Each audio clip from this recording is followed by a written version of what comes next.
Hi and welcome back to Adara's Altar. In this video, I am specifically going to be talking about something I've been seeing circulate on YouTube, and it's been the concept of a masculinity crisis in the church. So I've been seeing women showing up talking about how men, they're claiming that men have not been walking in their biblical manhood, initiating, leading, for courtship and stuff like that. And I didn't have any peace about any of the videos that I saw. I kept waiting and praying about all of them because I was like, God, I don't want to be impulsive and just post something just to talk and add my 2 cents. And the longer I waited, the less peace I had about not making something on this, because I have been personally experiencing God shifting my understanding as to biblical gender roles specifically, to be more rooted in the word. And I've also shared he's removed people and put new people into my life to help me gain a biblical understanding, because there's a lot of confusion about this in the church.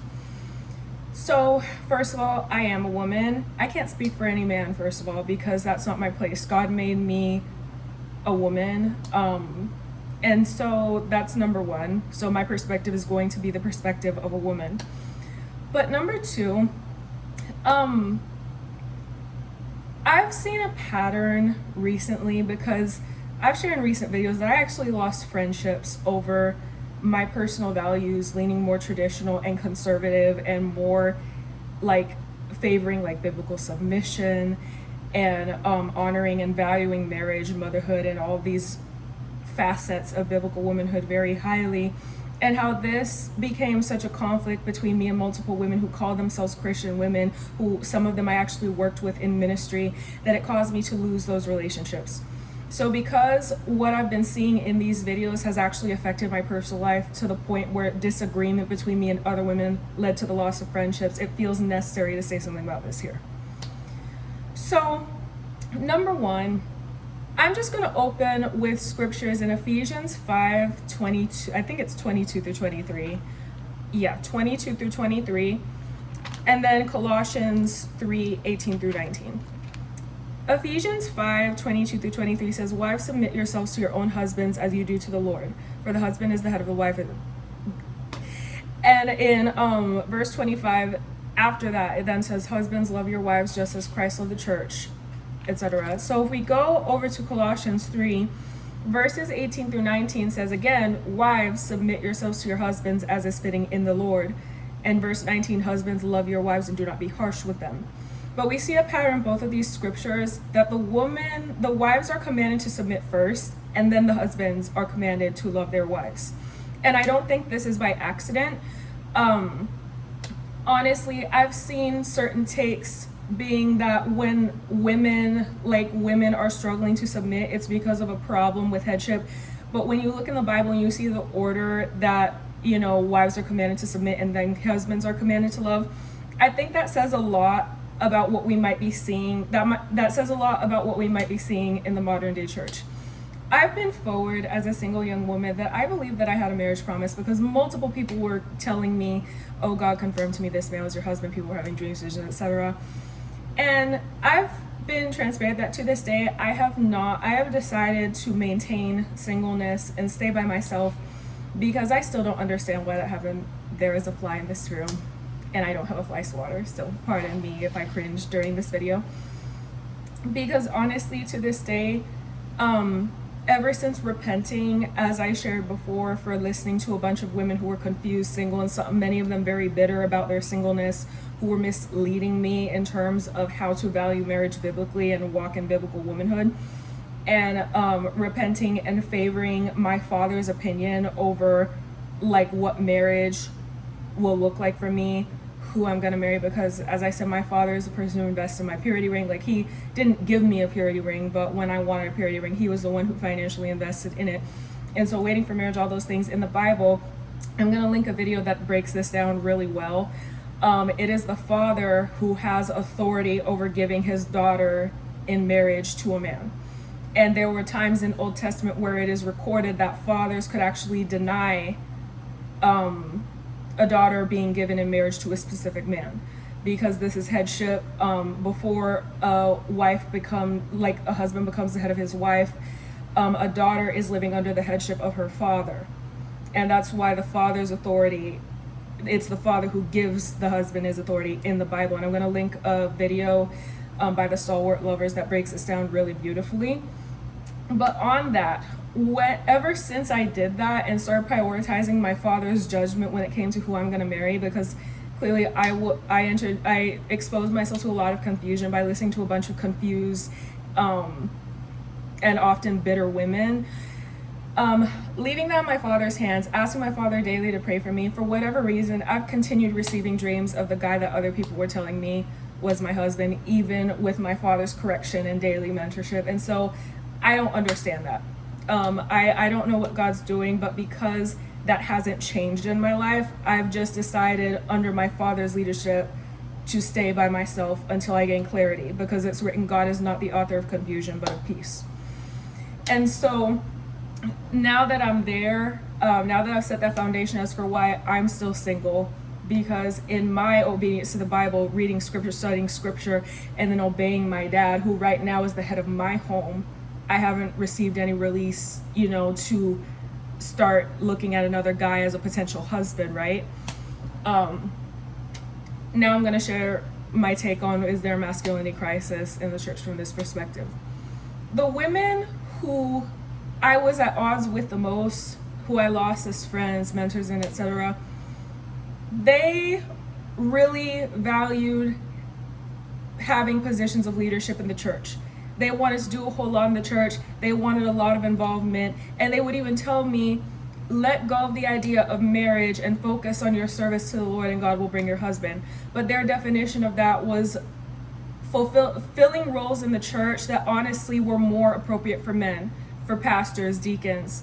They wanted to lead. They wanted to make their voices heard. They wanted their testimonies to be shouted on the rooftops. They wanted fame. They wanted recognition in the church. And in the Bible, that is not women's primary place. Women's primary place, even though it's unpopular in this modern day society full of feminism, which sadly has infiltrated the church, the Christian church, women's place is in the home. Proverbs 31 says the Proverbs 31 woman looks well to the ways of her household. The Titus 2 woman is written to be a keeper at home. And so homemaking for women and women belonging in the home, and part of biblical womanhood being homemaking, is written throughout scripture. So that was one thing I noticed among my personal peers. They didn't want to stay home. They didn't want to learn to submit. They didn't want to learn domestic duties. They didn't want that to be their priority. They wanted to be out. They wanted to have influence, recognition. They wanted a bunch of friends. They wanted to look, they valued and prioritized their image in the church as godly, virtuous Christian women, without recognizing that in the Bible, that looks like serving the Lord first at home. And so something I noticed, I started seeing things online about like the passport bros, who are men who, because women in the US, for example, in the Western world, but especially the US, aren't traditional. They don't want to submit. They don't respect men in the church. They don't respect male leadership. They want to have positions of leadership in the church.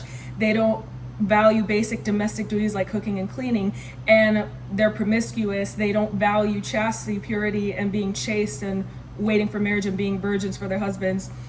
Passport bros are a group of men who literally started leaving the US because they were so tired of how feminist women in the church were and have become. The average woman, Christian woman in the church, have become, that they were leaving the US to go to places in the Eastern culture that are much more traditional, where headship is valued, where women live under the covering and headship of their dads and respect that, and they aren't living promiscuous lives. There's a greater quantity of women who are virgins over there waiting for marriage.